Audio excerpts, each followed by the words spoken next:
லைஃப்ல ஜெயிக்கணுமா பணம் சம்பாதிக்கணுமா? புரியுதுங்களா? லைஃப்ல ஜெயிக்கிறது பணம் சம்பாதிக்கிறது இல்லை, வாழ்க்கையை நம்ம சந்தோஷமா வாழ்றோம்.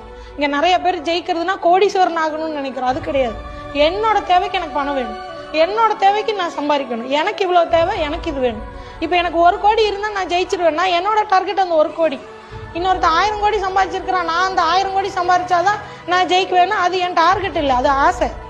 புரியுதுங்களா? இன்னொருத்தங்கிட்ட இருக்குது, அது எனக்கு வேணும்னு நினைச்சீங்கன்னா இந்த வாழ்க்கை ஃபுல்லாவே உனக்கு நரகமாயிடும். ஏன்னா நம்ம கிட்ட இருக்கிறத வச்சு உன்னால சந்தோஷமே நம்ம வாழ்க்கை சும்மா ஏதோ ஒரு பணக்காரனா வாழ்ந்துட்டு செத்தவனோட வாழ்க்கை இருக்கக்கூடாது. ஒரு வாழ்க்கை வரலாறா வாழ்ந்துடணும். நான் குறி வச்சா எதை விழுண்டா